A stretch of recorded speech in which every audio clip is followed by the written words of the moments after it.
Hey there, Zlatko here. Welcome to What is My Brain podcast. Thanks for tuning in. I get the opportunity to chat with fellow founders and business operators about their journey and how they got to where they are now, where they are going, and how they're going to get there. I'm planning on bringing guests and touching on topics such as running multiple businesses, executing ideas, and just spitballing about random topics and current events. It's a casual conversation, and that will hopefully bring value to anyone that decides to listen. I hope you enjoy it. Thanks for tuning in. Awesome. My man Brian here. Hey. In the flesh. What's up? How's it going? I'm doing great, man. Thanks so much for jumping on the call or on the podcast. I really, really appreciate it, man. So I want to just kind of let you introduce yourself, what you do, what you're working on, things you're working on in the future, anything else you want to mention, and then we can just kind of go from there, man. Yeah, absolutely. Well, first off, thanks for having me. Really excited to do this. Absolutely. So my name is Brian. I'm the co-founder of Flow Candy. We're an e-commerce retention marketing agency. I consider myself mostly like a designer, really by trade, but then kind of got into the e-com game, a couple years ago, and have just been kind of building an agency since then.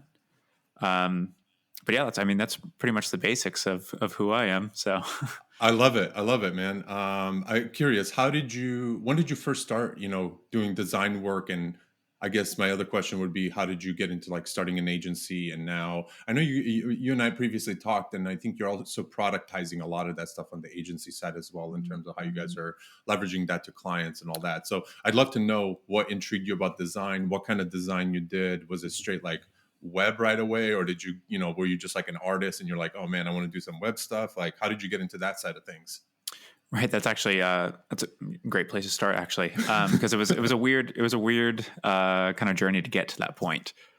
I actually have a background in music. I started I have a degree in trombone performance, of all things. Oh shit! Yeah.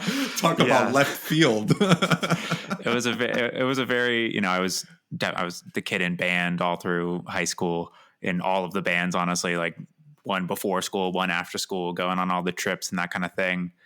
And even the one like taking private lessons after school and that kind of, so I ended up pursuing that into college. I got my bachelor's degree in trombone performance. And I got into a pretty good school for my master's as well. I was going to go be like a teaching assistant, get that grad money to teach and go there.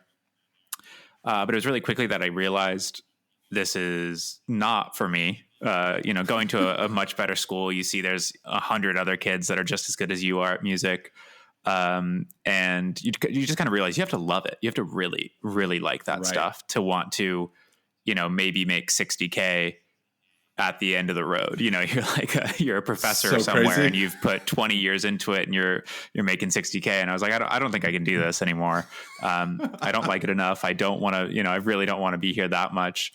And so, yeah, I actually took a job teaching English abroad. I was just like, okay, I'm going to change everything. So let's like really change.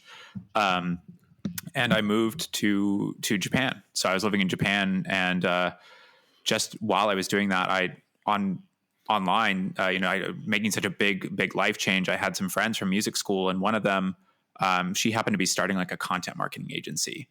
Okay. And so I had just I actually started my teaching job in Japan the exact same day I started this like, kind of part-time online job doing like content marketing. It was she really didn't have much other than her own personal brand managing at that point, but she was kind of trying to stop doing that stuff, find someone to help her out so that she could, look for new clients. So I just kind of had to do everything there. And that was where, I got a lot of the design chops because we're doing social media stuff, doing some editing for like copy and things like that for blog posts and whatnot. And yeah, through all of that, I just kind of realized that design is pretty sweet. I realized I had a little bit of a knack for it. I could figure out the software, Photoshop, and then eventually Sketch. But then a really big thing happened. So I was living in Japan, and she actually, my boss at the time, she was living in Vietnam. And on one of my school breaks, I went to visit her, and while I was there, there's a huge network of people that do like digital marketing, e-com stuff. A lot of like, this was back in, I think 2016, 2015, 2016. So a lot of people were still doing like FBA stuff as well when that was like really profitable. Mm-hmm. And so there was just this big community there, and I kind of got plugged in immediately just because my boss was already there and had been doing quite a bit of stuff with all of them. And I met a guy who is a UI UX designer, still is. His name is John, who he really got me started in design. And he told me, he was like, if you want to learn more about design, come to Saigon after you're done in Japan. Oh, wow. Yeah. And I said to him, I was like, you just said that to the wrong person if you weren't serious. Cause like, I'll see you in 6 weeks, buddy, when I'm done with my contract in Japan. I took it really seriously. Honestly, I went back to Japan, and every single day I did one of those like 100 days of UI challenges where I just, I was grinding. I just really tried to design something new all the time and mix it with stuff that I already liked. And just really get a feel for it. So I really dove pretty far into like UI UX. And I've always, even more so, I really enjoyed like the UX side and kind of thinking about that. The UI is fun, and, pushing pixels is cool, but, really starting to think about like people, how they're interacting with products, how it's actually happening. And so that was a lot of my background before the agency stuff and before e-com. I was working on software teams, doing the UI, thinking about customer flows. And so, yeah. Let me ask you, how's that ahead, changed since you started? Because nowadays, everything from ads to even like simplified websites at this point. Like when you see some of these big brands, and it's like 3 buttons, a block of text on a white background, like super simple. Before it was all more colors, more just like hitting you from every angle. Like, how has design, in your opinion, kind of changed from a perspective of like where you started and where it is now? And like, are you still designing at this point? Or are you just more in like the background doing a lot of the content stuff? Yeah. So, I do kind of like, I would say like more like creative director work, right, for Flow Candy. So I'm not doing a lot of the actual designing, but, I'm right, giving my input on quite a bit of stuff. As far as how design has changed, I think I got really lucky. My mentor started me in a place that really was kind of ahead of its time. He immediately got me out of those like early design kind of traps that you fall into, where you're just like overloading it with stuff, and you're not thinking about spacing and thinking about like visual rhythm. And so things have changed, but I don't think the principles of good design have changed. It's just that the web takes a little while to catch up to different things. And to be honest, I almost feel like right now we're moving in a little bit of an opposite direction in some ways.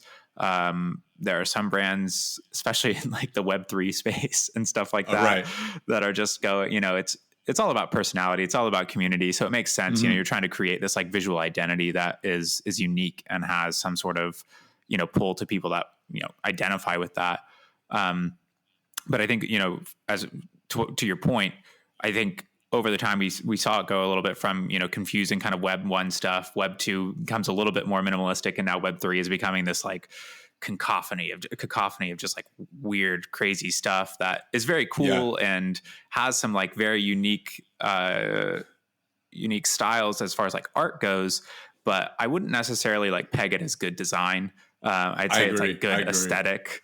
Yeah. And there's I feel like animation's back more than anything in Web3. Like everything's like flying over the screen. Things are parallel. It's wild. Like scrolling. Yeah. I feel like I'm on like my MySpace page where I have like a unique cursor and like it glitters down over, your top 8 or whatever. I was on true. It really is. I don't understand how we got back here. I was on some site the other day, just looking at, one of the Web3 project, and my cursor was just like a character like flipping around and around as I like moved it. I was like, this is so wild. It feels like we're going full circle here. So yeah, we try to stick, we're really lucky. We work with some really great brands at Flow Candy. And so it's nice and they have really like elevated aesthetic.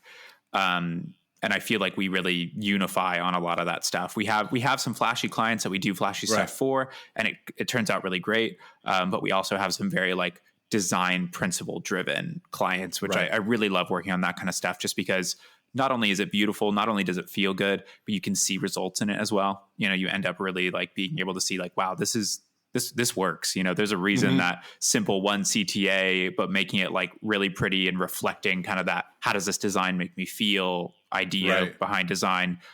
It works and it produces conversions, and that's the goal in marketing. So Absolutely, and yeah. that's actually a really good point, because I think, and I mentioned to you this before. We're at Taco. We're working on a brand. It's an incense brand. We're doing subscription only, and I'll actually mention to you once we're done with our email. I'd love for you to just check it out and see Yeah, what you think. But absolutely. I'm kind of so I have like 2 points on it. Like when I get a really really nicely designed email from an e-commerce brand, and it's just fluid, it's simple at the same time, and all this other stuff. I'm like, oh wow, I can appreciate that. Like, I love this. And then, have you ever shopped on Sticker Mule by any chance?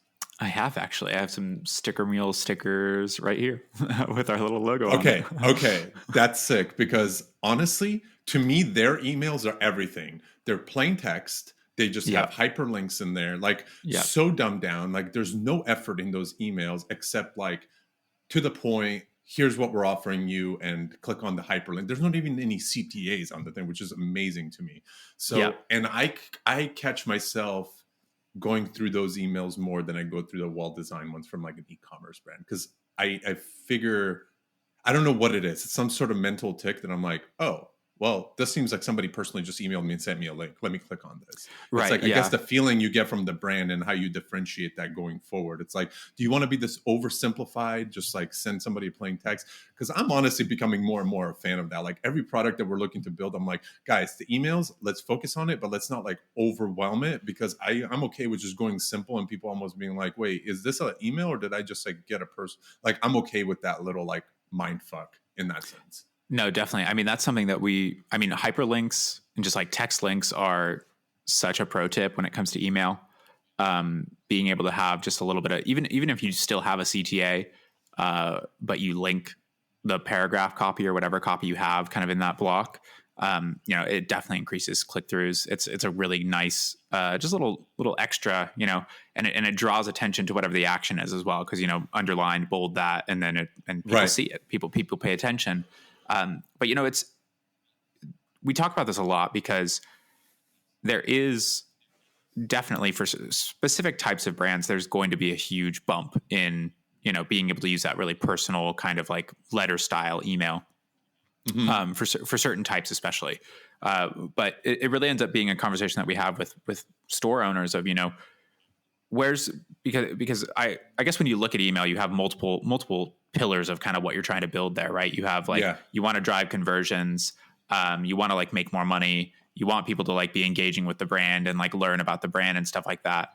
But then you have this other aspect of it, which is obviously something as like the creative director I have to think about a lot, is that there's an inherent like aesthetic value of somebody's brand. And that only gets deeper the closer an owner is to their brand. I know a lot of people that almost their store is an extension of who they are. I'm sure you feel that way with Taco. I feel that way with Flow Candy sometimes, where it's like, okay, the branding has to reflect how I feel about my brand, because it's that's what it is. It's your brand. Exactly. And so I find that the more nuanced design stuff that we end up talking about ends up being this like in the ether kind of like aesthetic that you're shooting for and trying to maintain. And sometimes the letter style stuff just doesn't fit what the aesthetic is, and so it's like, we're trying to kind of circle around that. And we've tried to like push people that direction sometimes, but now I just kind of, make those suggestions, and then somebody's like, I don't really feel like that fits the brand. I'm like, that's totally normal. That's fine. But it does work. The stuff works for sure. Yeah. And I'm curious, like now with all the, changes to Facebook and people using email more. And, I go back to the place of like Amazon not even allowing you to like see customer information, and they're dealing with all the like back and forth, and you don't know what's going out there. And I'm just curious to know, like through email over the past, I don't know, let's call it a year or whatever. I'd say even like pandemic times, because I think people really ramped that up. What has been sort of one thing that's like surprised you that's really, really worked on the email front that maybe doesn't even work with SMS as well as it does with email? Is it, it could be literally anything. I mean, I know I've seen people saying like, dude, we threw in a GIF into our email and we got like 10% more people to like open it and click through and all these other things. Like, I'm just curious of what trends you're seeing on your end that may or may not help, up and coming brands. And like I said, even for my own sake, like we deal with a lot of clients from top to bottom branding. We do everything for them, but we're not the email marketing agency. We don't focus on that. So I'd love to know what you've caught on your end that you're like, dude, I had no idea this was going to be like, a really big hit with emails or whatever it is. Yeah. Something that we recently implemented for a brand was they had a loyalty program, which loyalty programs are pretty popular at this point. There's like Loyalty Lion and, pretty sure Yotpo does that stuff as well and everything. Yeah. Smile and all that. Smile. Yeah. Exactly. But, so they do it like a tiered system. So you have like your low, once you spend X amount of money, you make it to this tier. And then if you spend another, you make it to next tier. And for every dollar you spend, you get a point or a point and a half, 2 points. This is a pretty big cosmetics brand. I think they were doing a couple million a month or so. And we built some automations around their loyalty program stuff. And so it's really simple. It's like, the welcome, it's like you just got into the loyalty program or you just signed up for the loyalty program and you put some offers or like incentives around that. So it's like, hey, welcome to the loyalty program, get to your next tier faster. Like here's 10% off. This brand also was like very, very okay to discount and things like that. They have a lot of, cosmetics and things like that. You have tons of margin in there to be able to do so. Right. And so, we can easily give them a 10 to 15% discount. This is a brand that they have a huge repeat customer rate. So they're all, these customers are already kind of in the process of like, oh, I'm going to need this thing anyway. I'm reordering this stuff. I'm, kind of typical replenishment, flow stuff that you would expect. And so we really played on that and like almost gamified this like process of going through the loyalty program, because then we were just able to install flows from like top to bottom of like welcome and then like next level achieved. So it's like, once you got to the next level, we sent you another, kind of flow of like, welcome to this level. Here's another incentive there. And then a reward earned flow. So like every time you get a new coupon, like pushing them and like almost running it like a sale. So it's like you do, hey, like don't forget, hey, use your coupon type thing. And last time I looked, that's their top performing flow now over their like, welcome series and their abandoned checkout. That's just like driving. Let me so ask much you real revenue. quick. Let me ask you quick. Do you think that that attributes to the brand, or do you think that attributes to the? I'm just wondering because like you said, makeup. People need it ongoing. They're going to try to get all the discounts that they can because they know they have to buy it again. So I'm almost curious, like, do you think a lot of that attribution? I'm sure the emails and everything is great, but like, I feel like the brand and what they're selling and what they're doing also has probably a pretty big piece to that loyalty. Oh, it 100% is something that's going to be for consumables. If you have a product that you have the way that we really look at like retention and like retention marketing in general is that, there's a few different pillars in there. Like you have where you capture your new subscribers. So you're getting somebody just onto your list. And then we have the convert stage where we're just getting them to make their first purchase. And then you have the retain. So we're trying to get somebody to make their second purchase. And then we actually have a fourth thing that we talk about called like ascension or the ascend phase. And ascension is super powerful. And that's kind of the strategy we're talking about right now. It's like, it's an ascension strategy. We're trying to get somebody into this like top tier of like, I'm a VIP subscriber. I buy from them only, like, this is what I get. But ascension doesn't work for everyone. It's not, if you have a like really high ticket product that people typically, you're only going to buy one of, or maybe two in your entire lifetime. Ascension doesn't work. So you focus way more on like the convert side, way more on like the capture side. And there are definitely some strategies that we've been looking at of, over the past year or two that have like really changed that like convert side. But like it's nuts to see like when you have the right product fit for like the ascension stuff and like retention, getting people into not just saying like, oh, I need this. I'm going to rebuy this product, but like I identify with like, this is my makeup brand, or like, this is the only brand that I use for X product. And that's the power, everything's about community now. It's all, if it's that's huge. We were talking about Web3. That's a huge aspect of that as well. You buy into products that say something about who you are. It's like, I own this because I am this. Right. And that's the whole section around like the conversational commerce and kind of building that like community around a brand and just being like, this is who I am. What I use says something about me, which has always been a thing, but now we have an even easier way to kind of capitalize on that, because as marketers, we can just like look at, all right, well, how do I speak that language? How do I give somebody that information and then like have them say, oh, this is right for me. This is the product I want because they just said what I was thinking. Yeah. Interesting. Yeah, I'm always looking at it from a couple of different perspectives, especially on our end. I mean, we have clients that are, email is their absolute focus on so many different levels. But then we have people who just, they had that organic growth. They got good word of mouth, and they're growing exponentially because they're, one of the very few players that people have trusted. Like we have a company that does like subscription alcohol, and they, you can subscribe to a box and you can just kind of get, whether it's a whiskey, whether it's a vodka, whatever it is. And there's not too many people doing it the way that they're doing it. And they just get a lot of organic, traffic because it's just the nature of it. They've been around for a while. And I mean, I don't think their emails are even anything amazing, but I guess it works. And I look at it from perspectives like, damn, I would love to have that, the email marketing person to come in and just like, hey, let me ramp this up for you. Let me show you. Let me like just almost like clean up this whole email chain, and let's start from the beginning, and I'll show you how much better this is going to work. Because a lot of people, we notice that they don't even really focus. And I'm so glad you brought up loyalty earlier, because we see a lot of people that they don't double down on that in a way that I essentially would imagine it to. And that's one thing on our brand that we're trying to focus more, is like having that cohesiveness and that retention, but as well as like, not just like, hey, you get a bunch of points and now you can spend these points. It's like, no, you get these points and let's like show you. It's almost like what Grammarly does. Grammarly sends me this fucking email every Monday that I get so excited about, because like, you're a wordsmith. You just wrote, 300,000 words and I'm just like, dude, these are the best emails. Like, I don't even have to click anything. I just read through the thing and I'm completely okay.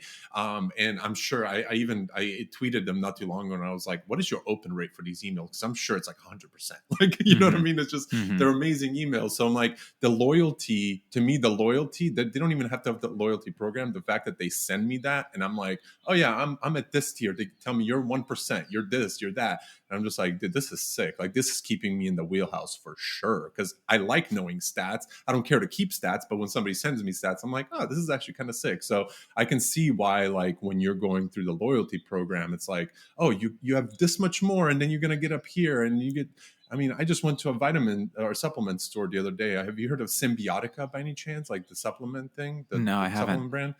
Dude, they're whoever did their website. I mean, it's just like, once you go to the next upsell, they're just like, well, $10 more and you get this. And then it's like, when you go to the next one, you're like, all right, $5 more and then you get this. And here I am, like, spending $130 on a subscription of supplements because it's like, for whatever the fucking reason they told me to get it.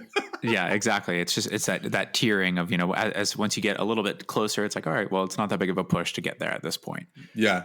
Yeah, it used to be that free shipping bar that everyone puts like $5 more, and now it's just like, no, you get like a whole product, you get this. So it's always really, really interesting to see what kind of tactics. Are you guys also focusing very heavily? I know you work with obviously like Klaviyo and stuff. Do you guys focus really heavily on SMS too? It's something that we're moving more into lately. Okay. It's something that we can set up. It's inherently very similar to email, obviously, in terms of, acquisition and kind of the similar strategies that you use around the like touch points and whatnot. But honestly, it's something that we have been wanting to find the time to like dive into deeper. You touched on the kind of like productization stuff earlier. And I think that's been a ton of, the agency's only about 18 months old, a little older. We'll only be 2 in this summer. You're baby, dude. You're fucking baby. We're a baby. We really are. And it feels that way sometimes. It's the growing pains, the teen angst of your agency, and kind of like experiencing that push through is it's tough, and it takes a lot of your focus. We have about 20. on our team. Nice. Yeah. Hell yeah, dude. That's some great growth right there. I love it. It was, man. I mean, we definitely had some, little hit the luck stream a little bit in certain things, but that's part of all businesses. If you're going to make it, you got to find kind of where to create your luck. Right. My co-founder, he's like a previous agency owner, and we kind of rolled his old agency into the new one. And so that gave us a little boost of access to people to work with, as well as access to old clients, some legacy. I think we even have a couple clients that are still with us from his previous agency. And, we like rolled them over and we're like, hey, this is the new agency now. And so, yeah, we definitely had a little bit of some advantages there. But I think, you touched on the productization part, and that being our focus. We're just trying to honestly I don't want to say fix, because it sounds like, we're like innovative, something crazy or whatever, but just being more honest and being more attentive to the customer experience on the agency side. I think that's attributed to a lot of our growth. We just having real conversations rather than just kind of being like the gunslinger cowboys that are trying to just like turn this next client into, and like, just being realistic, I guess. Like, how do you build an agency as a scalable and like long-term business? And the answer to us has been customer experience, I think. Yeah. Just like really making sure we are constantly making changes to our onboarding process.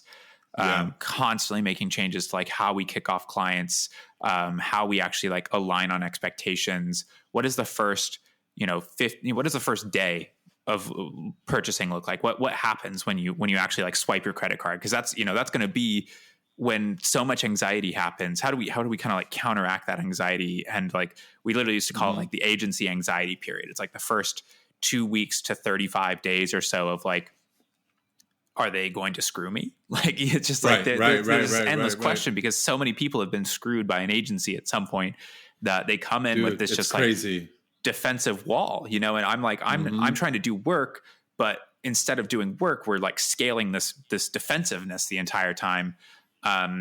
And so, you're part-time therapist as well. You're a part-time therapist. I was just about to say that. I was like, it's like 100% like you're doing therapy work with your clients sometimes, where you're just like, look, I'm not here to fuck you over. I just want to do good work for you, but you are getting in the way of that right now. Right. And, and that is, we've found a lot of ways to disarm it from the beginning before you even have to get to that problem. And I think a ton of that is your onboarding. It's like your pre-onboarding. So what does your kind of like discovery process look like? And are you, how attentive are you in that process? And are you able to like align on what was said in the sales call to actually what's happening in the kickoff call / the project going forward? And so, we were really productized at the beginning. We were even selling like individual flows at one point. And, completely transparently, we were a lot more down market at that point. We we were focusing more on like startup stores.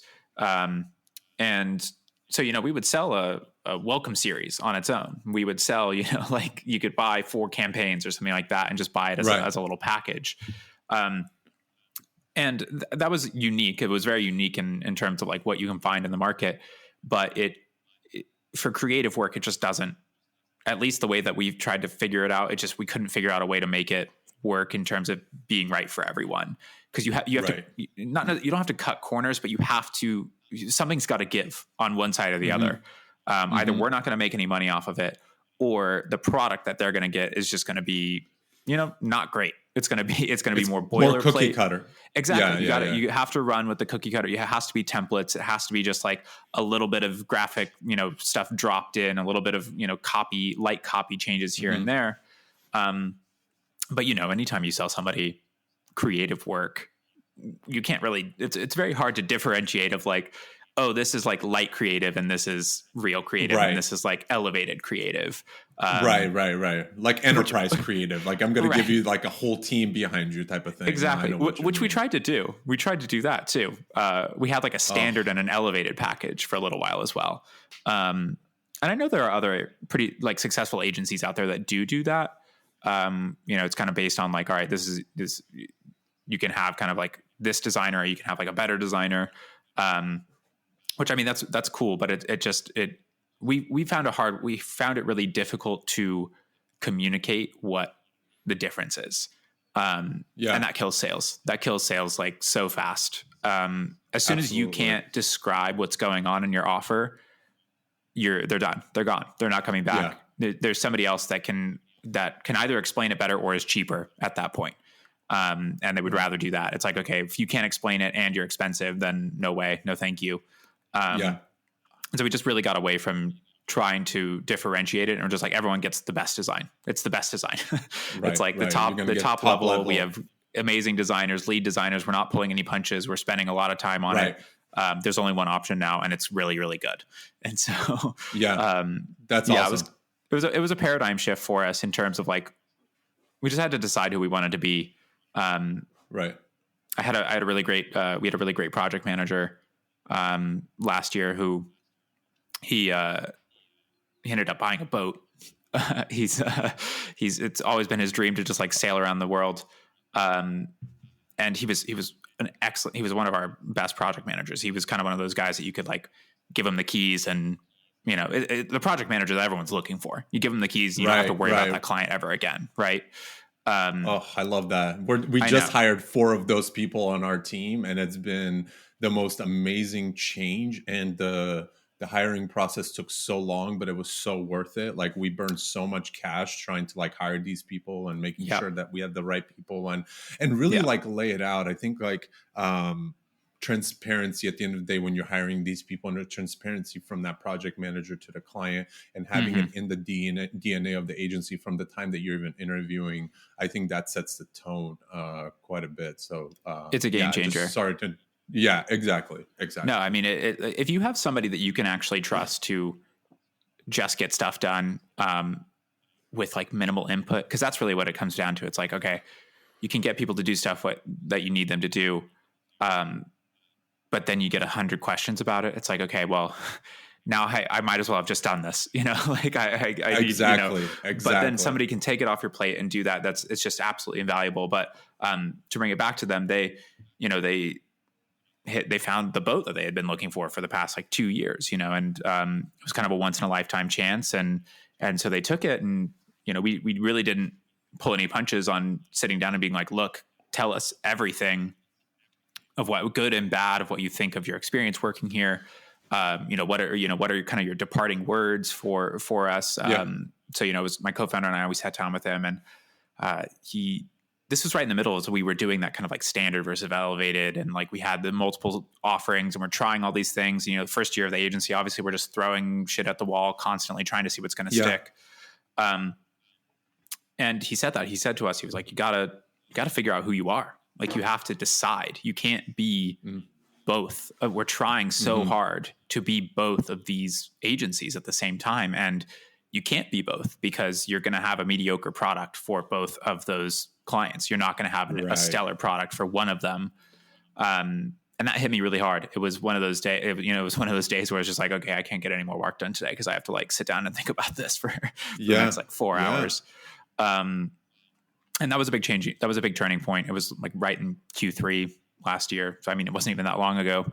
But I would say like every minute since then has just been us barreling towards, you know, who are we, and trying to like figure out what that is, and what's the ethos, what's the mythology of Flow Candy? Like, how do you and what have you arrived to? I'm love to hear where you've gotten to since that point. Like, what have you thrown at the wall now that's actually like, okay, this is sticking a little bit more.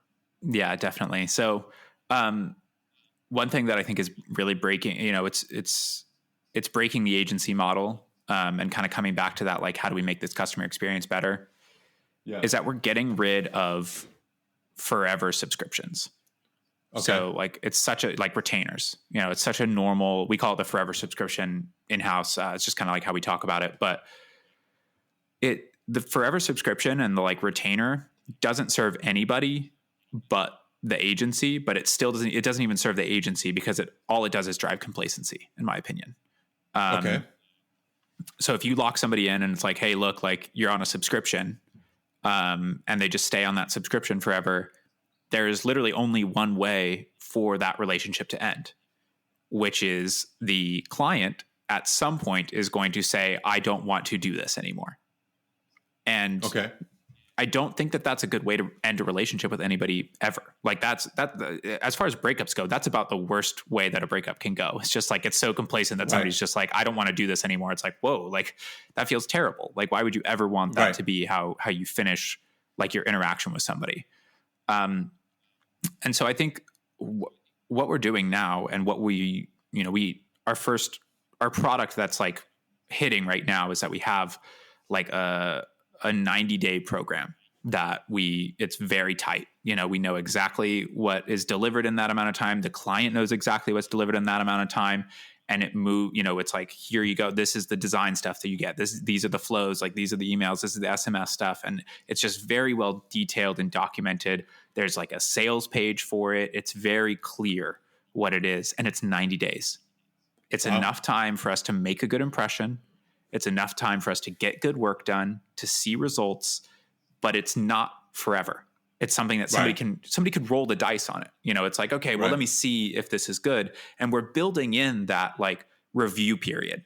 It's just like admitting that we know the first 90 days are going to be like that agency anxiety stuff that we talked about already. There's going to be that period of them just saying like, is this worth it? Do I like these people? Do I want to work with them?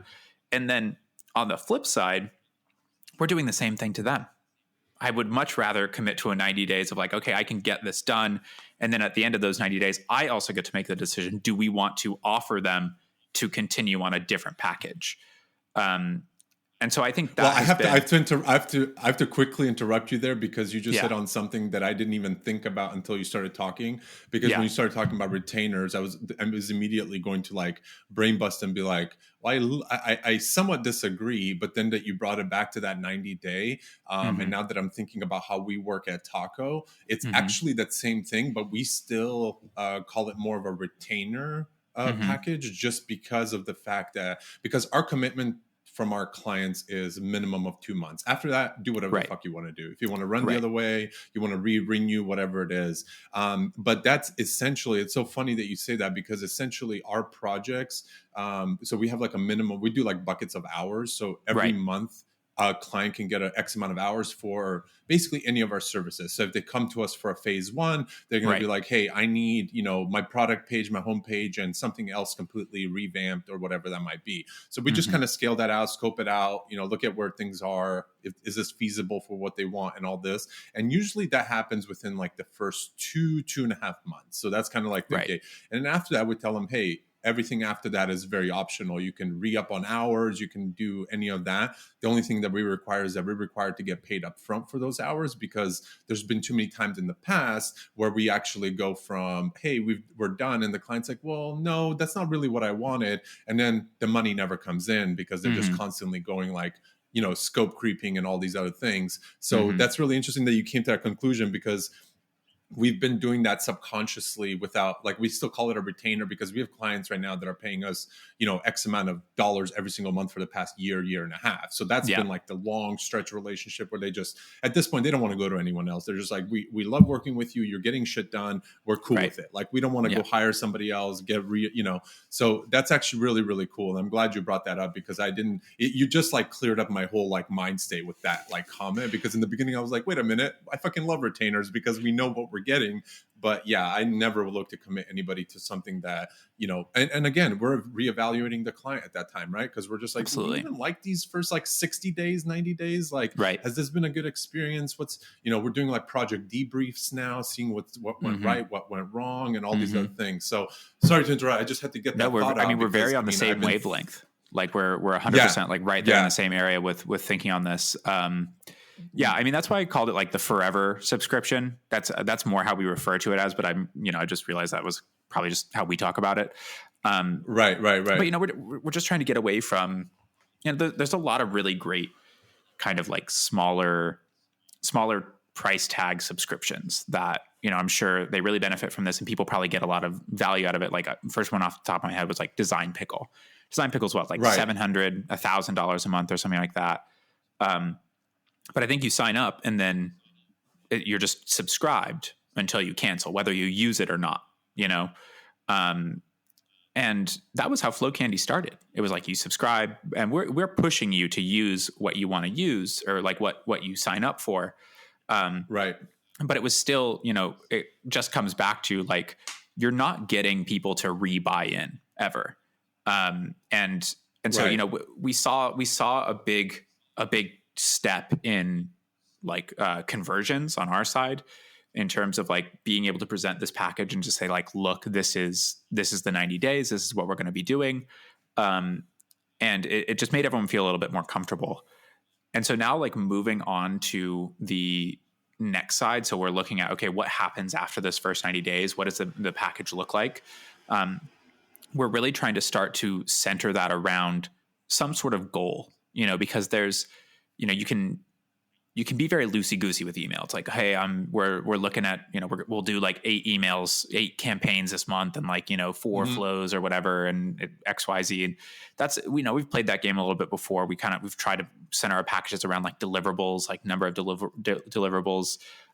We thought about hours. We do that with our enterprise clients because that just makes more sense on that level. But I feel like development hours just work a little bit better for development agencies, for some reason, it's a little bit harder for us to kind of like calculate that out. I'd rather almost, it's like, okay, even if we do hours, they're going to say like, how many emails is that? It's like, it will come back to the emails anyway. So I might as well just start talking about it in that realm. Exactly.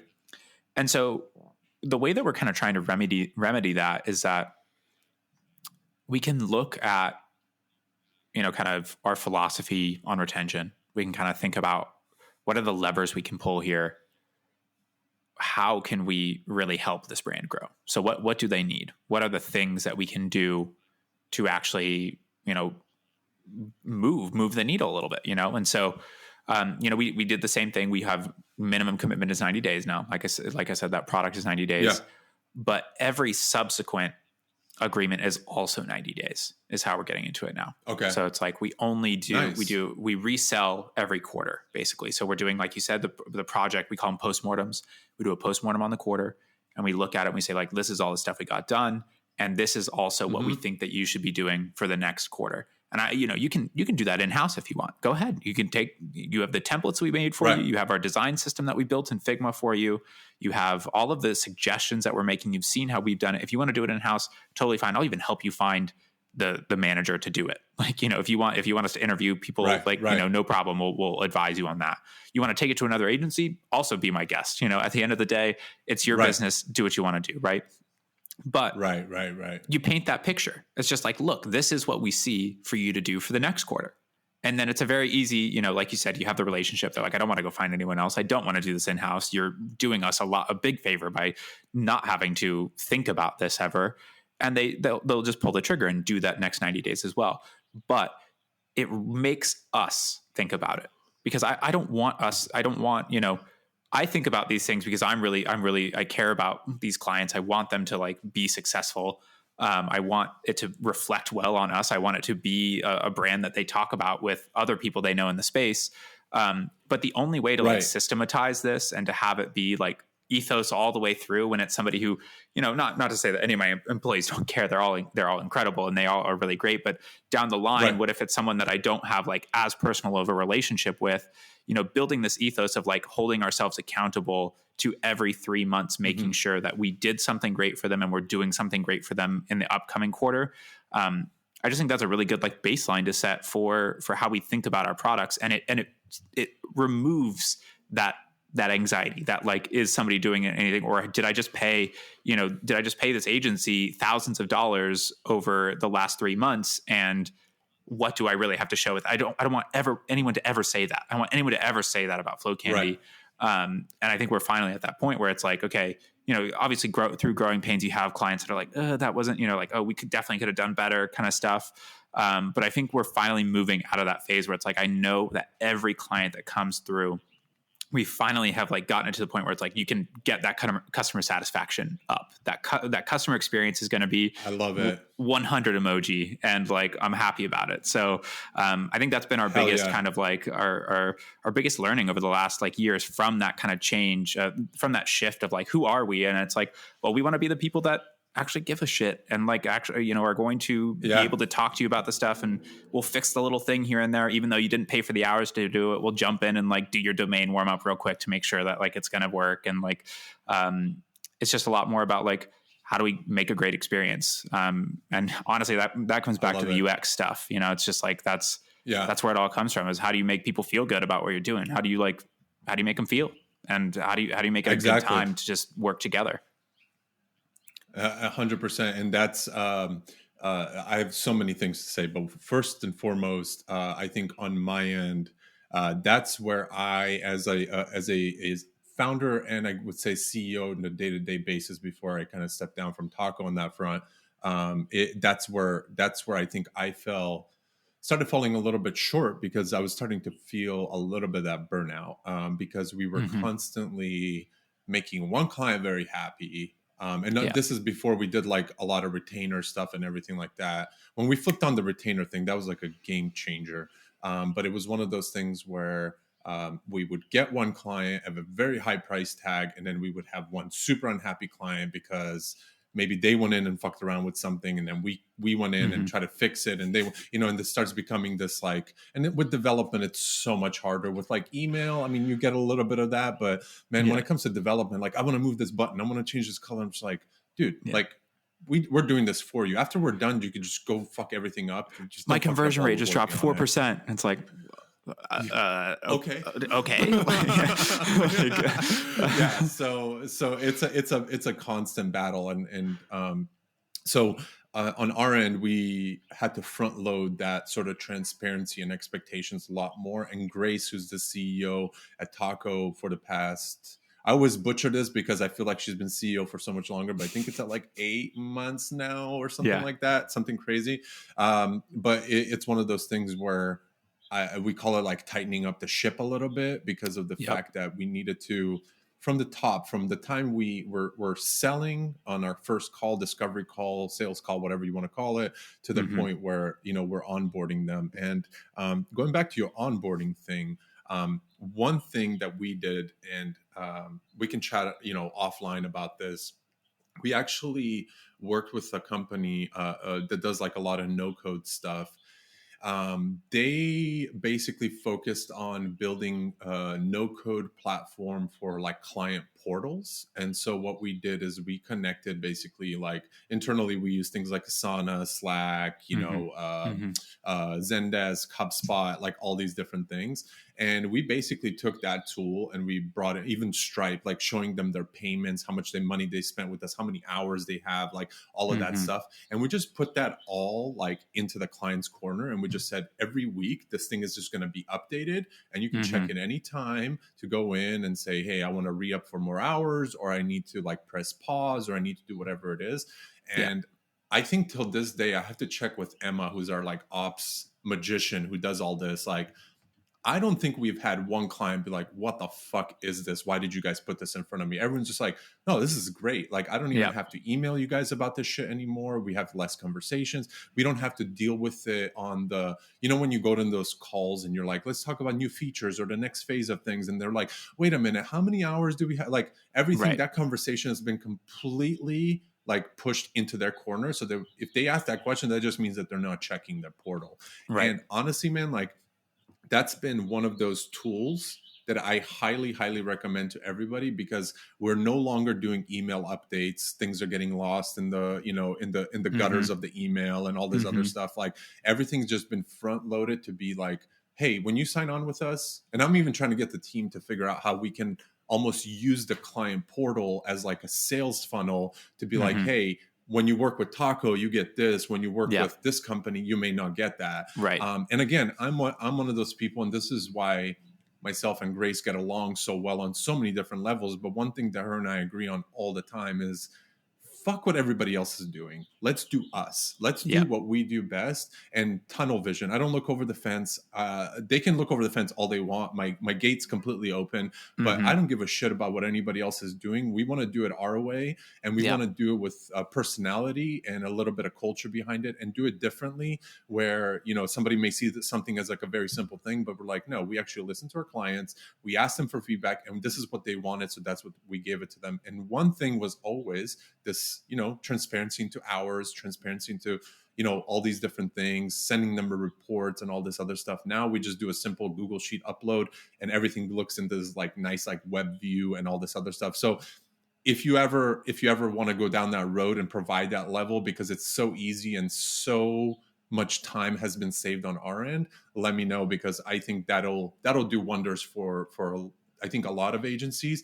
And running a service business, in my opinion, I love it because we get to help. I mean, I think more so than anything, because the email is so powerful. We love helping small businesses. We love seeing that growth of, I have first 100 subscribers and now I have, 500 and I have this, like, we love that. And anytime somebody approaches us with like, hey, I just don't have the budget, but man, I could really use your help. Like you said, we'll even spend some extra hours, or we'll just kind of figure out like how we can make this work. Do we bill in a longer period of time at a shorter rate? Like, let's make it fair for both parties, right? Like, we don't want to be, we're not a nonprofit. We still like to make money, but at the same time, like, we like to help people too. So transparency to me and the entire team has been a huge like thing that we put on the wall, and we're never taking that down, because I think when you're, the amount of, like you said, you get so many shit agencies that do shit work, and then all of a sudden you get them to come, the client comes like, hey, listen, I mean, we're dealing with somebody right now. They hired somebody, a huge agency, and they just completely dropped the ball. The person lost a bunch of subscribers. It's an all subscription business. So it's just like, that's like their bloodline.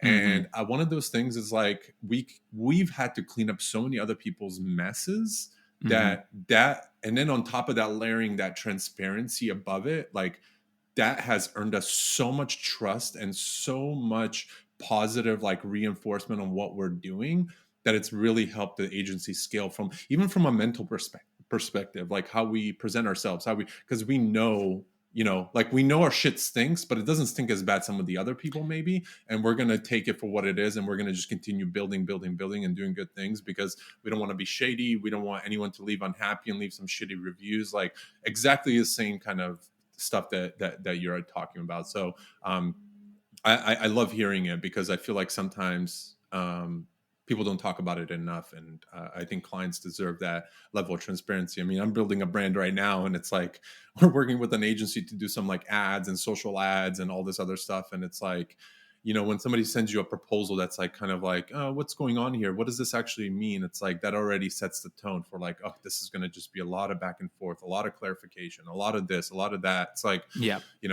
so it's just a matter of how you approach it. And I think for us, it's been this like upward trajectory of like, just be concise, be transparent, and just give them what they need, type of thing. For sure. I mean, that's like the backing to our products in general. If you can set expectations before you're even in that, like discovery call, and that's something we're working on right now, as well as kind of like getting a little bit more like pre-nurturing kind of stuff out of the content, and just like a little bit more access to designs and case studies and things like that on our site. And, because that's ultimately the goal, right? Is that you don't even have to send a scope or a proposal or whatever, because they're already just like, all right, bye. As soon as they're in the call, they're ready to go. And transparency is a huge part of that, because it's like, look, this is exactly what I'm going to do for you. This is, we talk about it a lot of, it's like, set it up and knock it down.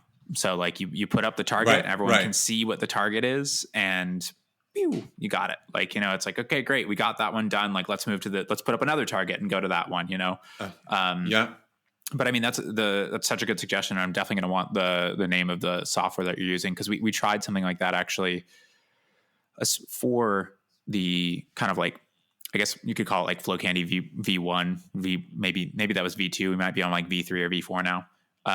But like V2, we were using a great service. I mean, they just didn't end up being the right fit for us. So I'm not like blasting them or anything like that. It was really good for what it is.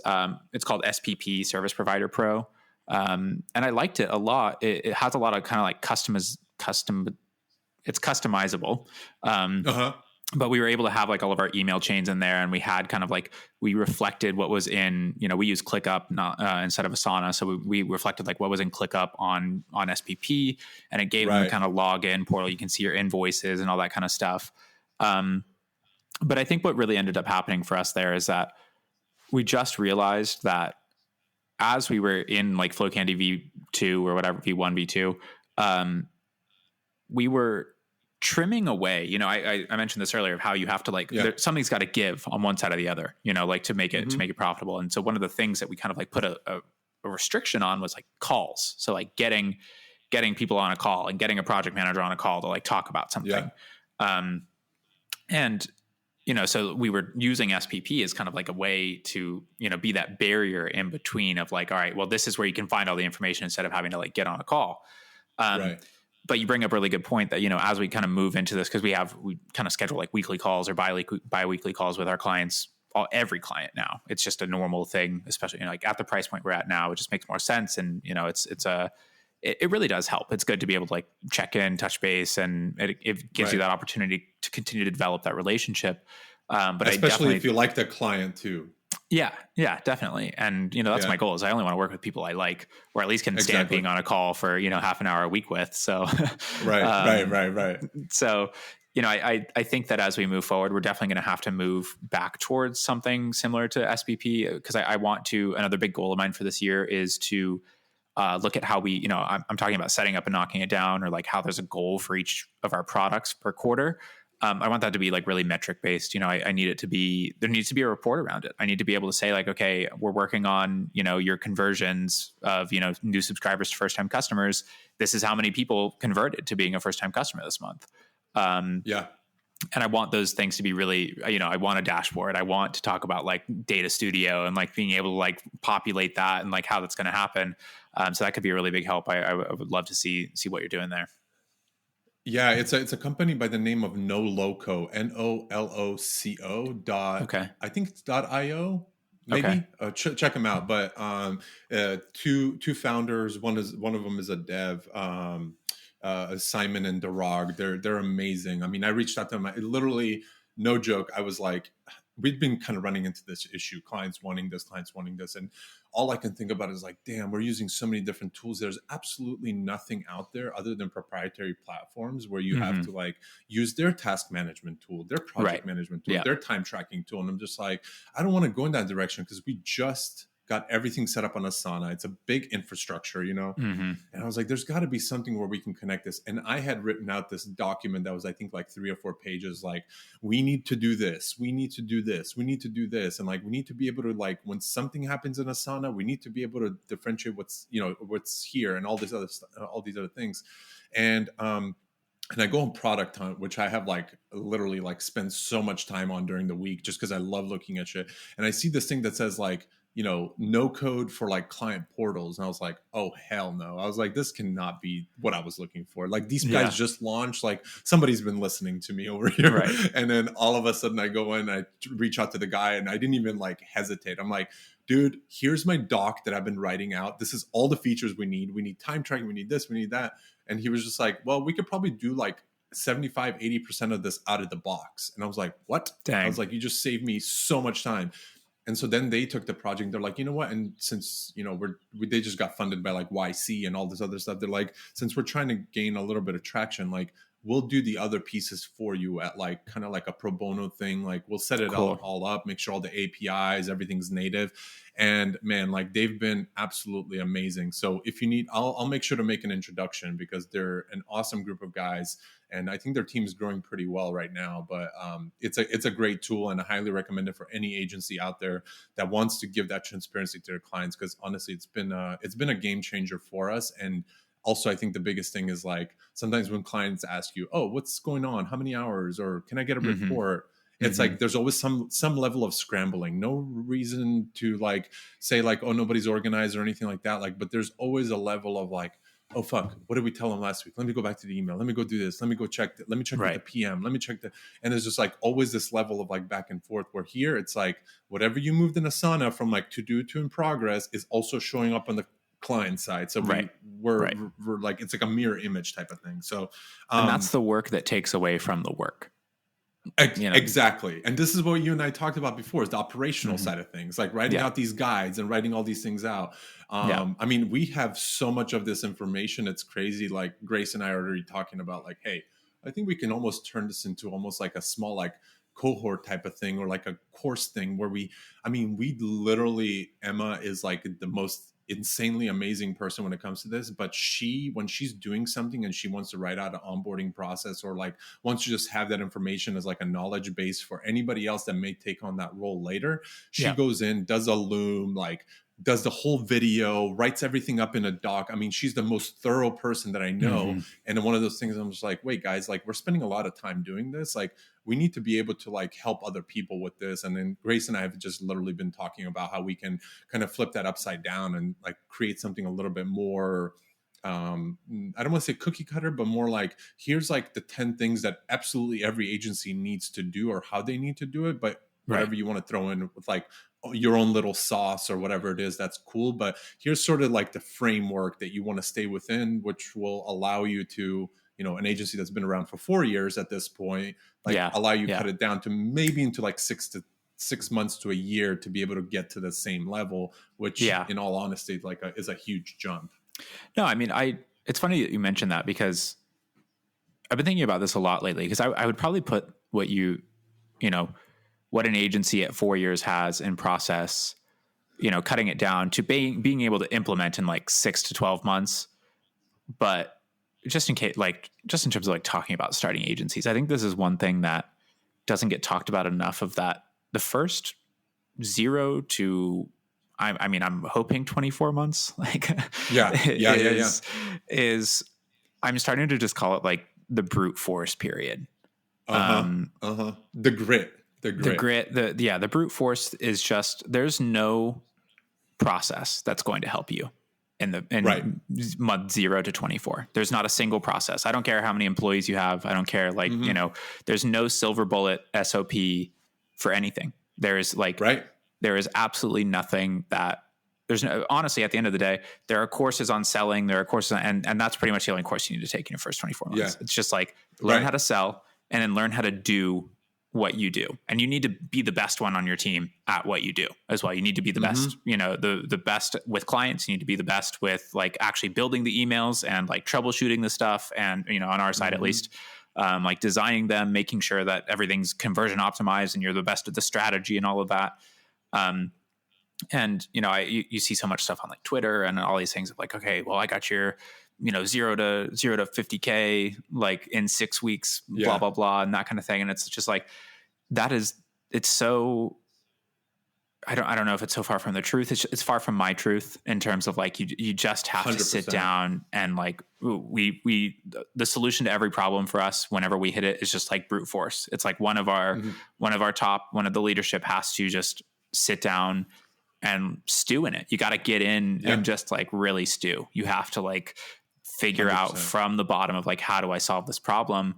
And then, and that's why I'm looking at, okay, like now is when I want to take that course. I want to take your course of like, all right, how do I process this out? Because it's like, all right, we're trying to figure these things out, but really the only answer that we've found that is successful over the last 2 years is brute force. And, it's kind of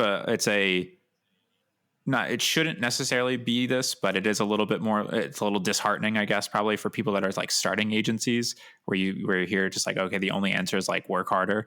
But this is that period where you hear all the stories of like, oh, I worked 18-hour days. I'm not saying I work 18-hour days. That's definitely not happening.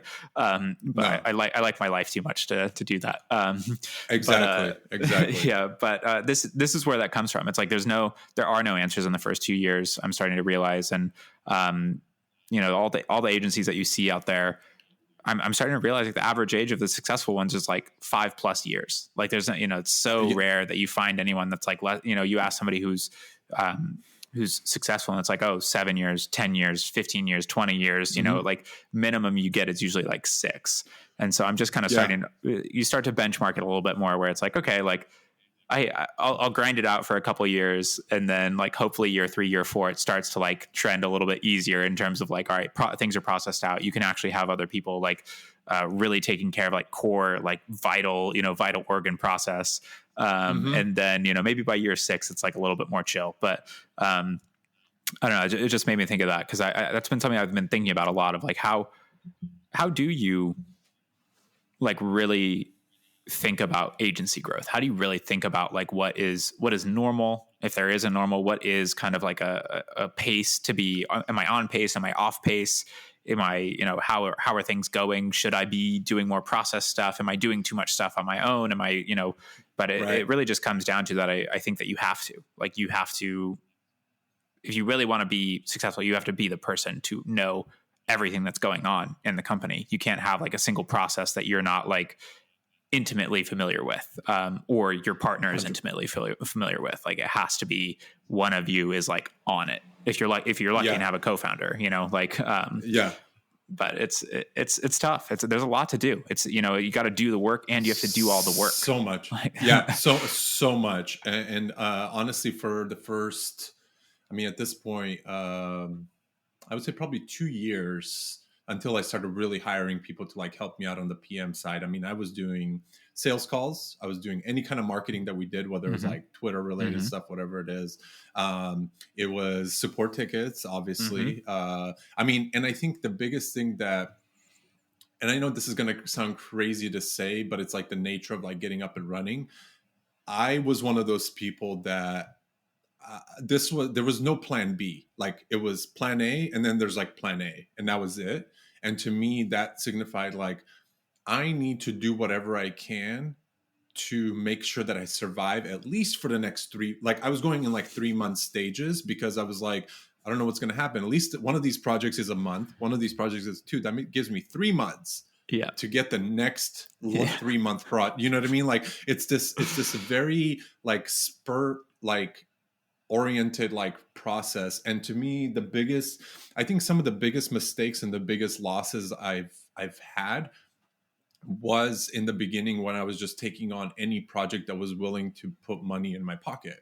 And I think there's nothing wrong with that until you're at a place where you don't need to do that and be like, damn, could have saved myself. Again, hindsight 2020, always easier to look at it that way.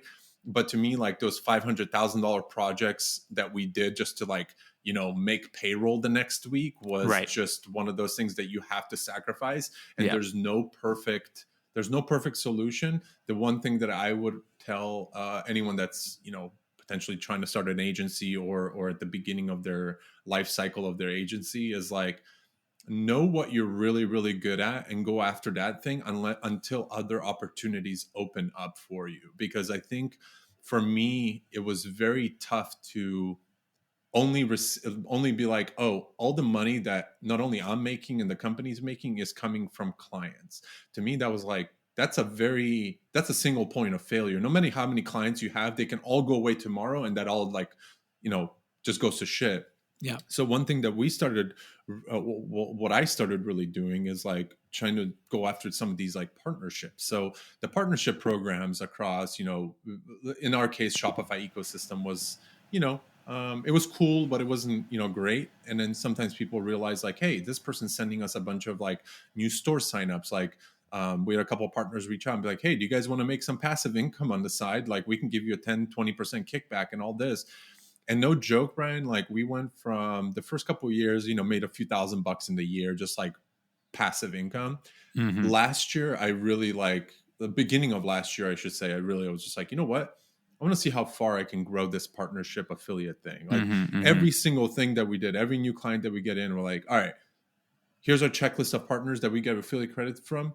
Yeah. Do they need any of this, or are they partnered with this person already so that we can go back and say, hey, we're working with them. How can we help them improve and like really maximize because that was time we spent working on their product, but we were billing them for the time, but like there was more of a long tail, like sort of revenue stream there for us.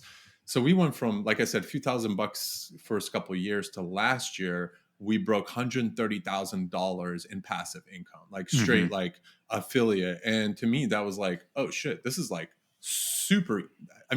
I don't want to call it easy. It's not easy by any means, but it's easy money once you get the flywheel going, right? So you just, Yeah. whatever you're doing, you got to.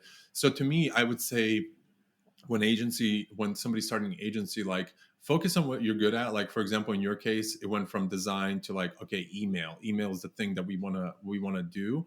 But from that, you may be able to go into something else where you're like, hey, we can create like a little product here that's going to make us, I don't know, a few $1,000 every month, but people need this every single email. So to me, it's like, get creative really quickly and start to put down ideas of where you can actually tap into that's also within your wheelhouse, almost like in your same, you're not changing into a different company, you're not doing anything else. It's like, we're already doing this. It's just like almost like a little add-on that we get every time this person signs up. Maybe it's only 90 days, but then we also have a $30 subscription that they have to pay every month because this little tool that we created for them or whatever. So I think for me, niche markets have always been a lot more intriguing than going after like some big unicorn. Like, I don't want to redo email. Klaviyo is doing a great job. MailChimp, I don't want to redo that.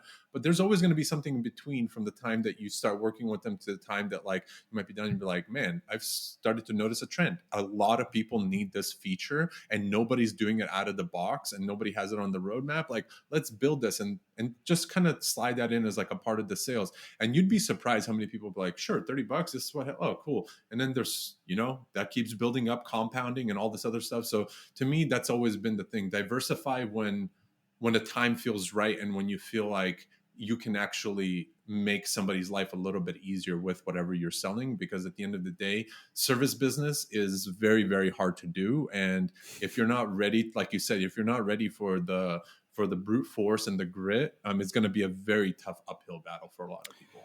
Yeah. I mean, that's so real. We actually, I think we talked about this recently of like, software is 100% where I would love to be at some point.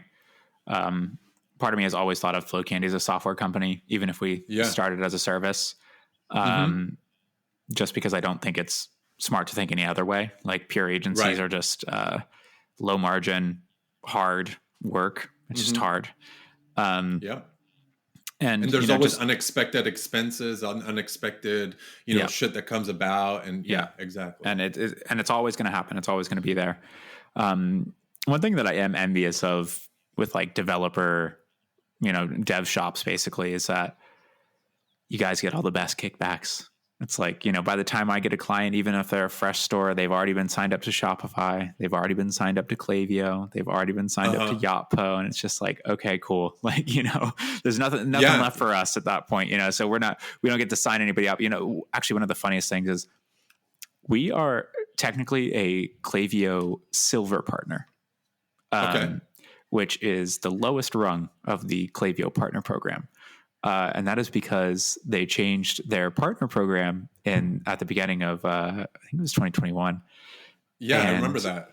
Yeah, and it is only based on, referred revenue. So it's they have two different columns now. It's referred revenue and managed revenue. Yeah. Yeah. We manage a platinum level of revenue, but we referred a silver level of revenue. So we are just a silver partner, which I think is absolutely hilarious. It's just like, okay, whatever. Like I'm not making any money based on the like level of partner program that I am. And if that's the deal breaker for like a client, it's like, okay, well, I probably maybe don't want to work together anyway. Right. Yeah. But, so it's just, I know a few other people that own development agencies, and we talk about this all the time. And it's just like, oh yeah, like good for you guys. You get your $130K of passive income, and I'm sitting over here like looking at my $2.50 check from Octane AI. I'm like, oh yeah, look at that, got some extra revenue this month. So it's free coffee for everybody. Yeah, it's like, oh man, I'm going to Starbucks today. Like this is gonna be great.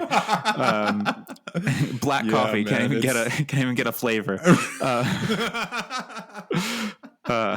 Oh, that's hilarious. But you made a really good point. Partner program. Yeah.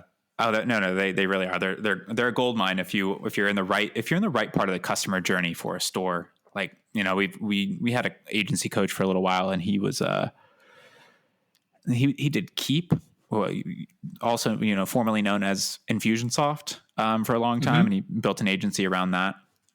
And I know he's just like raking it in terms of the like sign up sign up bonus type stuff that's been coming through. And it's definitely something that I've considered of like, okay, is there a pivot in there somewhere where it starts to be like, we do migrations, it's like we sign people up for Klaviyo or whatever. So that could definitely be a portion of how we think about it. But what I wanted to come back to is something that you mentioned in terms of the like getting really niche and solving a really niche problem.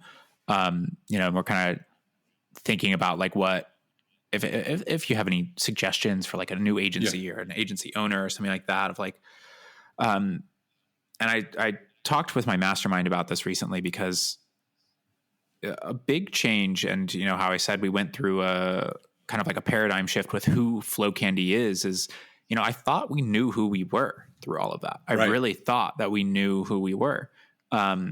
Because from my like marketing perspective and the background of other businesses that I've started in the past, I felt like we were pretty niche down. Like it's the first suggestion every time you're starting a business: niche down, niche down, niche down. And I really thought like, okay, we've got our niche. We do email marketing for e-commerce stores that are using Klaviyo. It's like, okay, we have our service, we have our target vertical, and we even have a platform. It's like, okay, we only do it's that is niche down.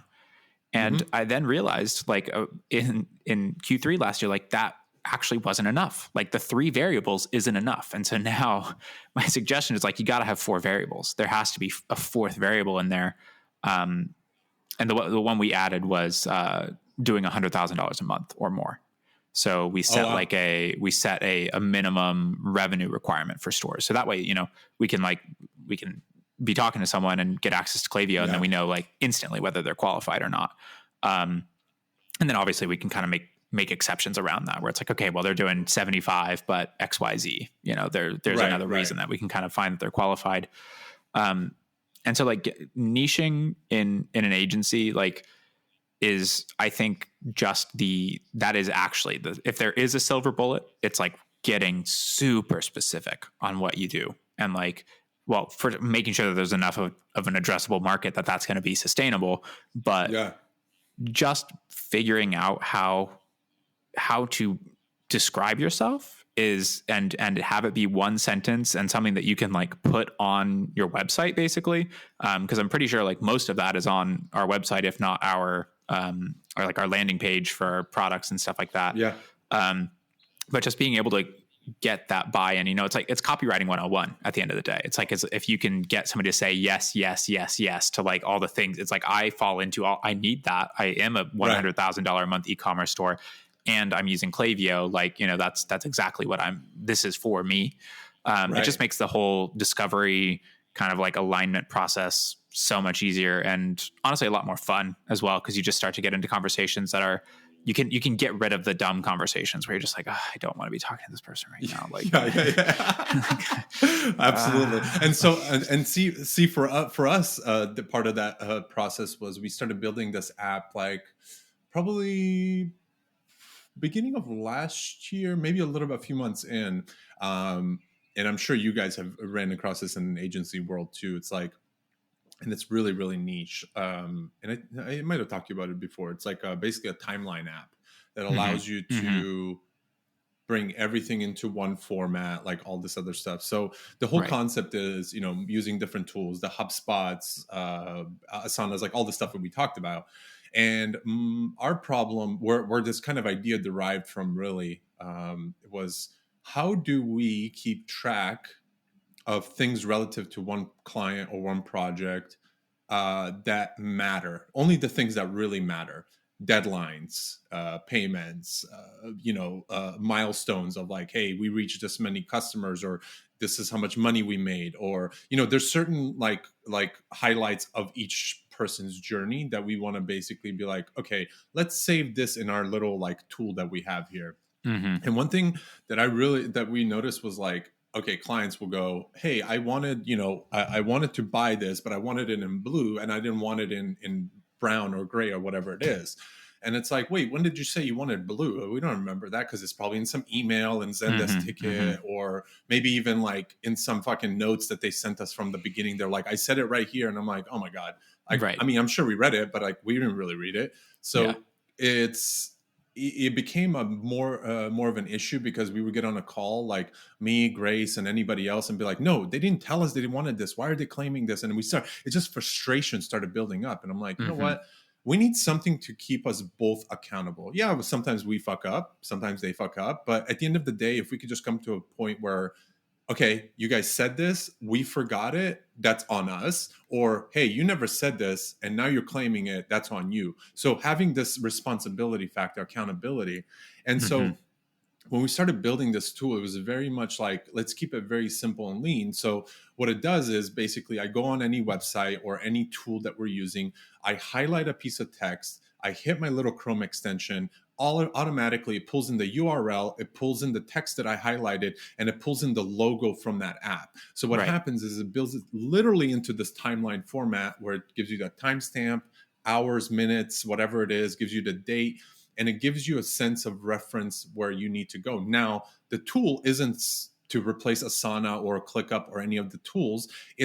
I call it like, to me, the real wording is like, it's a sidecar to the main car. It's like Mm-hmm. something that, like, it's like when you're riding a motorcycle and you see the guy with the little like sidecar type of thing. Like Yeah. that to me, what we're building is because it helps us bridge the gap between loss of information and accountability to the point where, hey, if it's not in the timeline app, it probably didn't happen or we Yeah. missed it.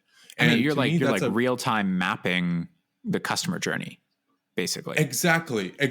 And then, as we were going through that from a project management perspective, like that was a huge win. Everyone on our team that's like onboarded and started using it, and we have it part of our onboarding process. Like we're using timeline for this client because of Mm-hmm. reason X, Y, and Z. We can even preset deadlines and dates we want to launch things or whatever it is. Right.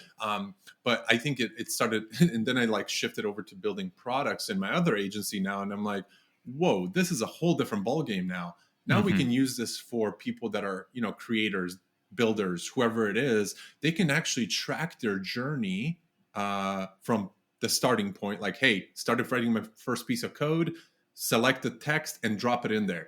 That way, Yeah. when you go back to that at some point, you're going to be like, oh shit. And then you go right back by saving the URL. You go right back to where you left off type of thing. There's no, oh, I need to save it in here and it's a different format. It's this and that. Yeah. We're just simply looking to aggregate information that will allow you to go back to the original place where you saved it from. We don't want to be the place where you come to where it's like we hold all this information. We're just literally a reference point, like keeping track of important events. It's the Facebook timeline minus the social element.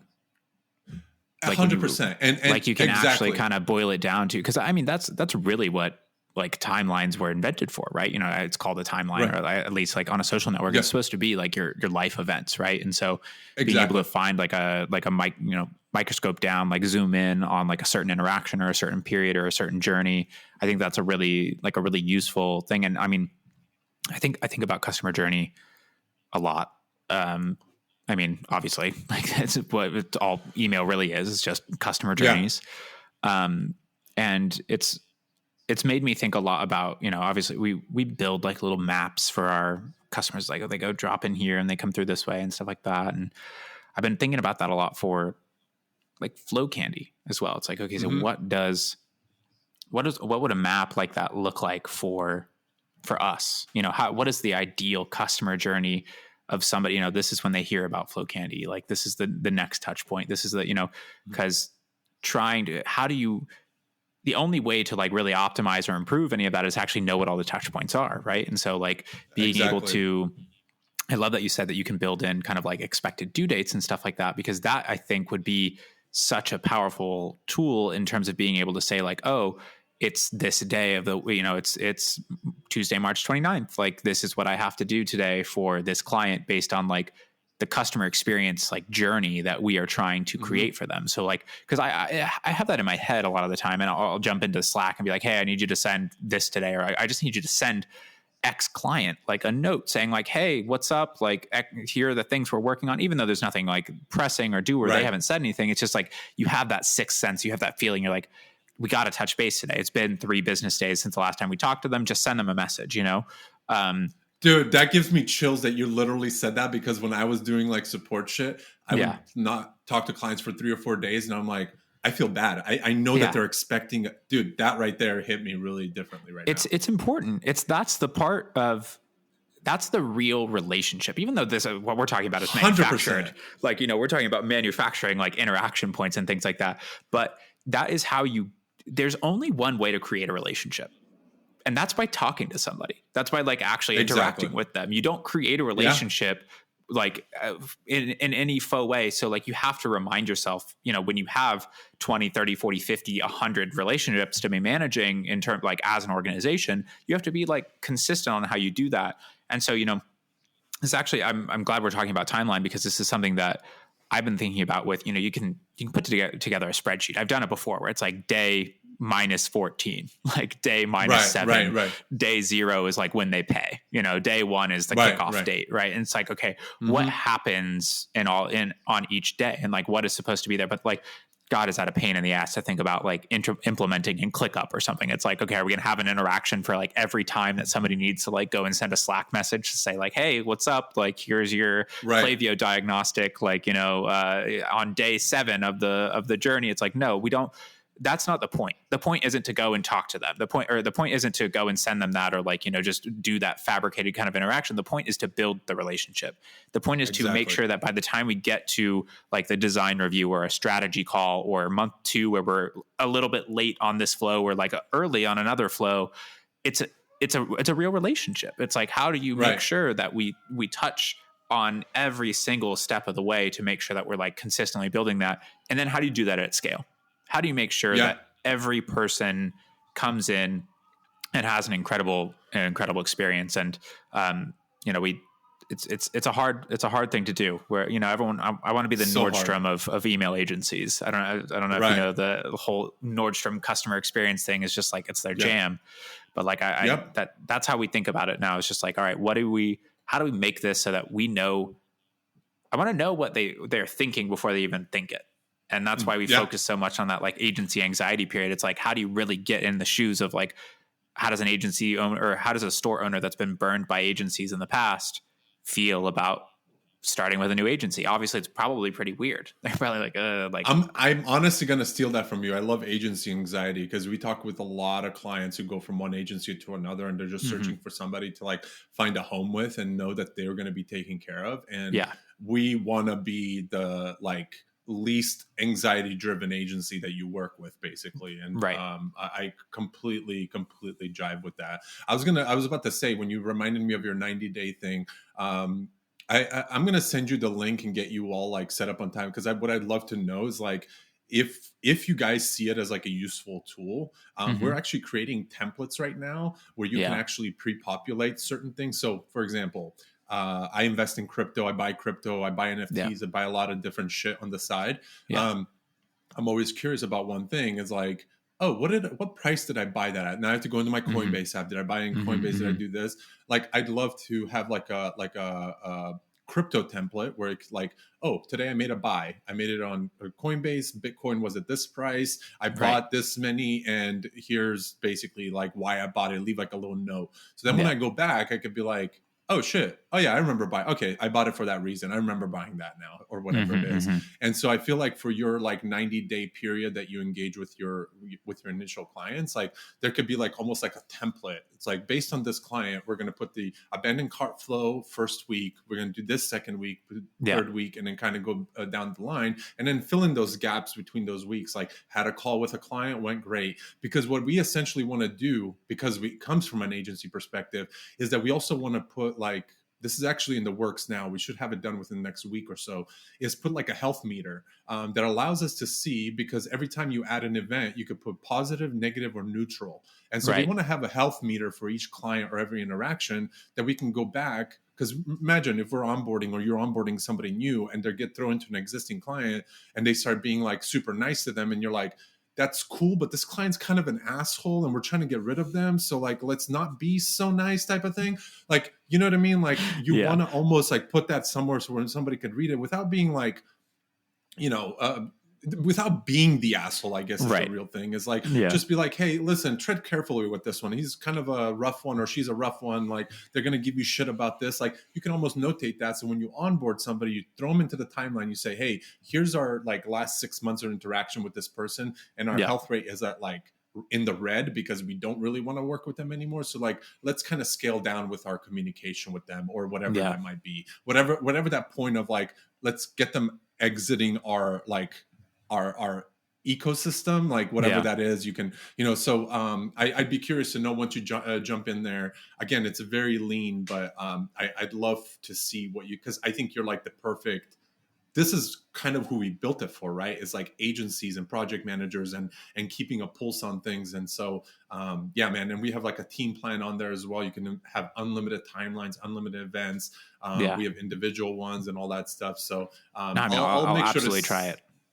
I think you'll enjoy, especially with some of the new stuff coming out. We have a lot of things that like brew up in my mind all the time. I'm like, we need to have this. So it all comes from like a mind state of like agency work and things we're seeing day in and day out, which hopefully, a lot of people could probably relate to.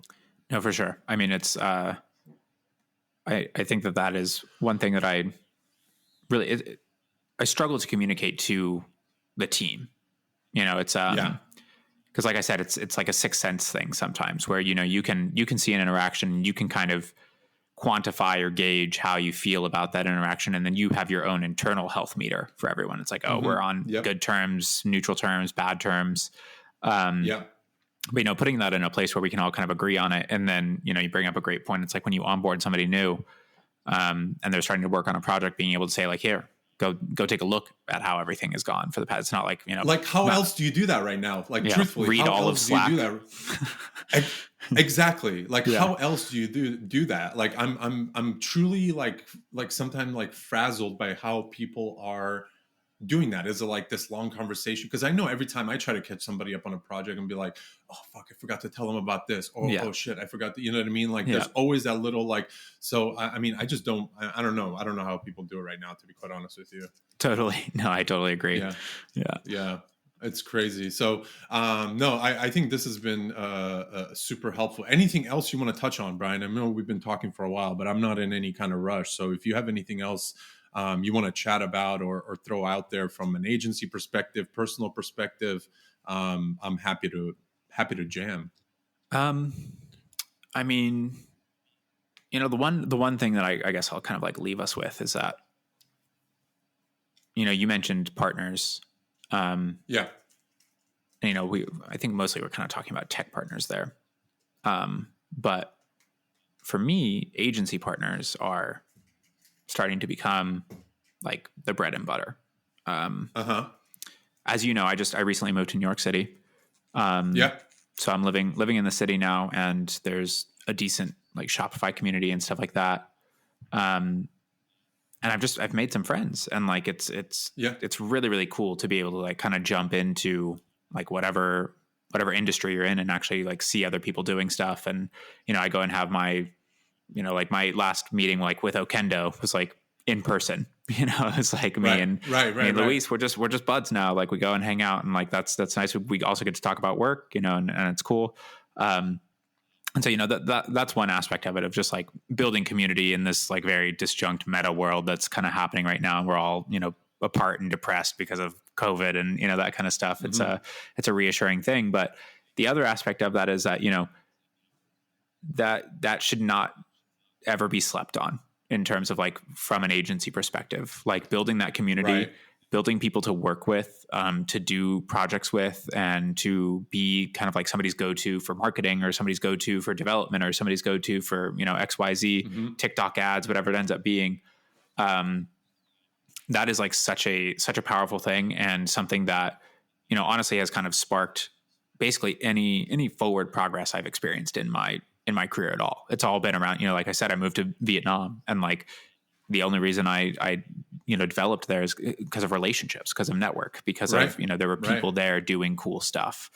And, I think we're moving more and more, unfortunately, towards like everyone kind of just like powering through stuff in their basement and just like, making sure, trying to like rip it out and do something. But it's like, the world is where it actually feels like a lot better to do it. It's like, Exactly. Exactly. and people are yearning for that, that like connection and that kind of community and feeling. Exactly. Yeah.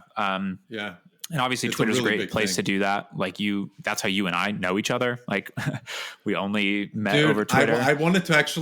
I actually wanted to touch on that because I think it's worth noting that it was during I would say probably a rough like few weeks of when I was just feeling super burnout. I literally posted that on Twitter and LinkedIn, and I don't think I've ever gotten a response that was. I haven't received more authentic responses to anything than that post. Like I think till this day, by far, one of the things that most people reached out and be like, "Oh my God, I'm feeling the same thing. Hey, what did you do? Hey," and I think you had reached out and you were like, "Dude, I just kind of went through something similar. I'm trying to work on mine. I'm feeling kind of certain same feelings and all this other stuff." And honestly, man, like it was so refreshing to, and not that I want to see anybody struggling with any, but again, we all struggle with shit. And I think at the end of the day, when I saw like what was going on, not only with you, but with like other people that I talked to that reached out and were like, "Hey," I went and took like a 3-month hiatus, and I was like, "Oh my God, you took 3 months?" I won for 1 week and I was already like feeling. So a lot of people are going through things that are, way worse and all this. And for me, it was, it was two things. It's a few months before that, I had given up my day-to-day role at Taco, almost like basically delegated my job away, if that makes any sense. Like I literally just was like, everyone do this. And I'm like, wait, what do I do now type of thing. So it was almost like trying to refine myself. And then the other piece of it was I got really excited about like moving on to building another agency to build products, because that's where my passion lies at this moment in time and at that time. So it was one of those things where I was like, okay, let's jump into this right away. Like this is where the fun starts and all this other stuff. And I just didn't give myself like a mental break to switch from one thing to another. It was just went straight into the fire again. Yeah. And then time went on. And I was just kind of like running in place for a little bit, trying to figure out what's the next thing. It was just a mess. And I was like, you know what?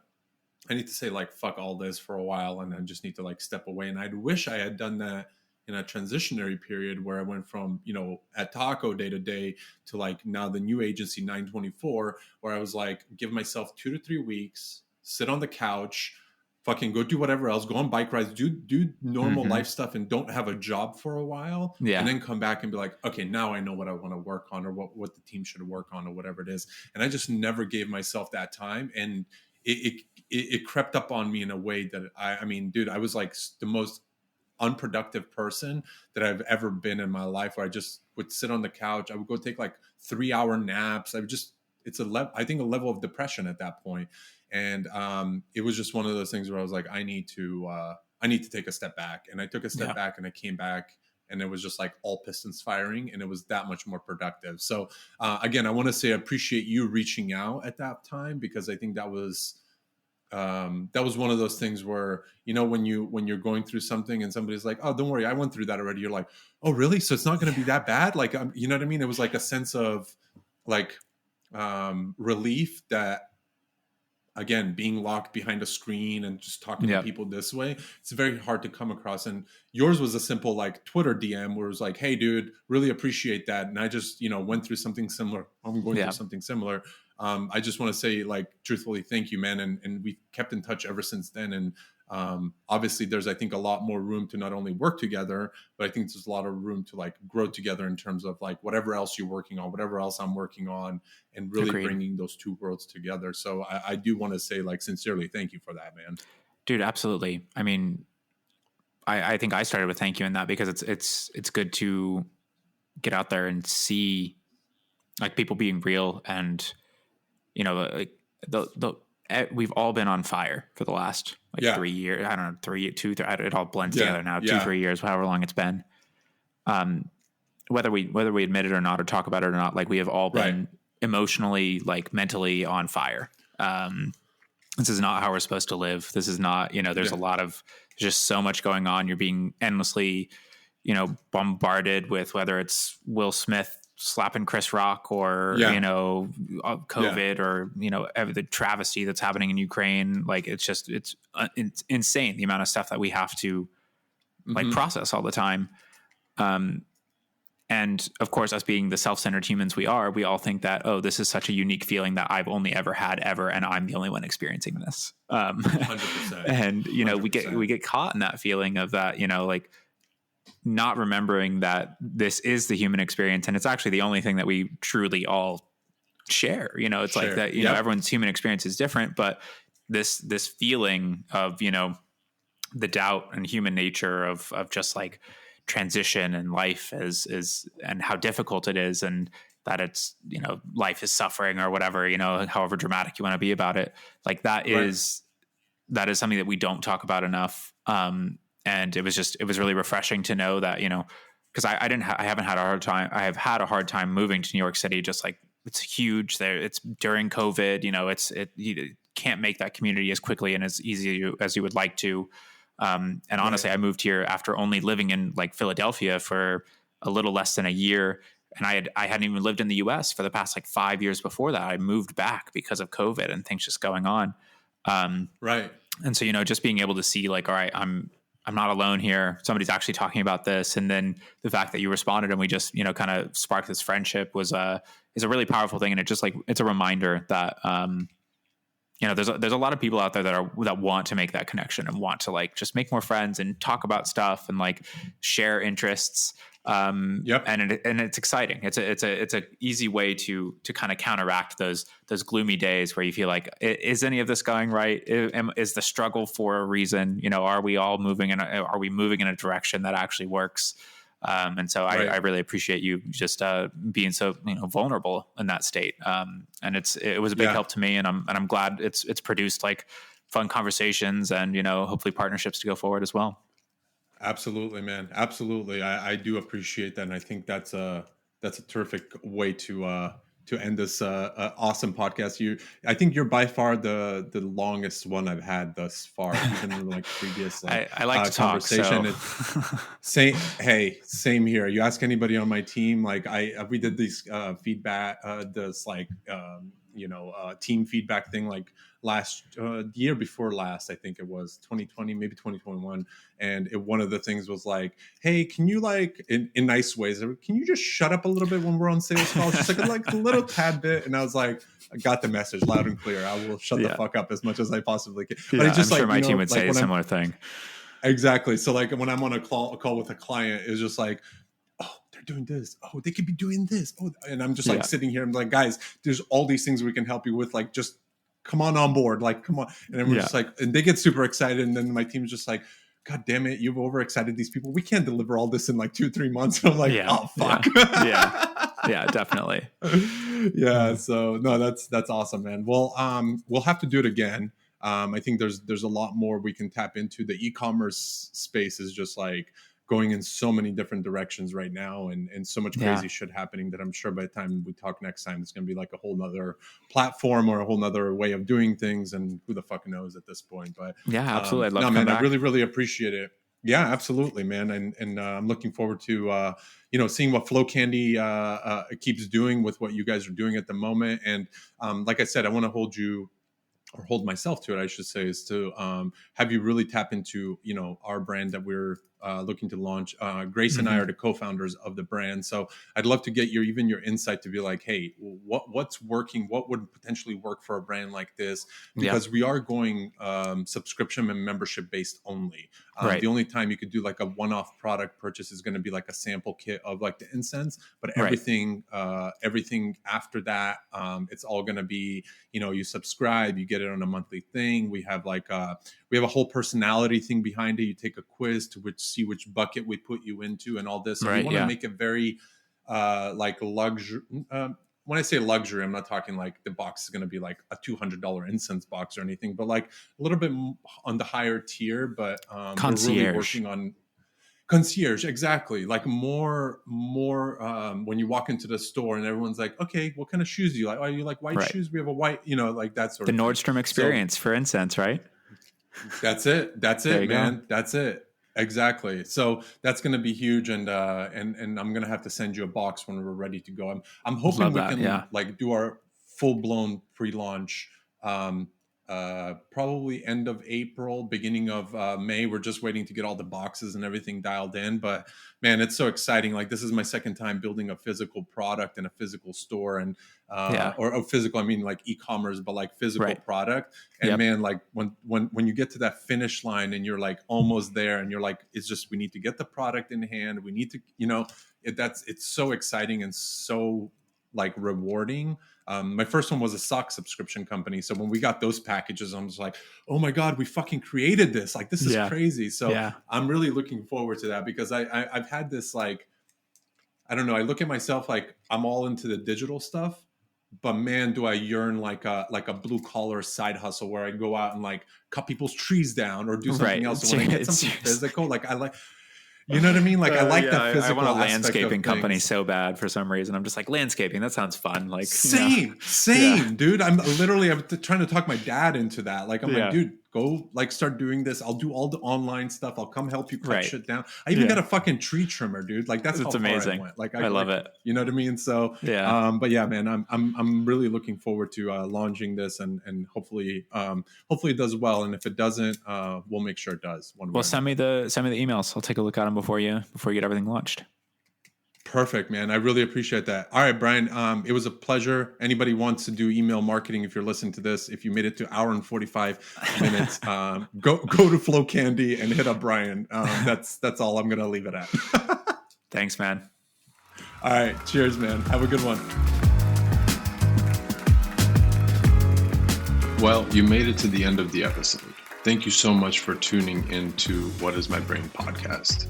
I hope you enjoyed it, and I hope you got some value out of it. Make sure you hit the subscribe button or the follow button to get notified when new episodes are live. I'm out. Thank you.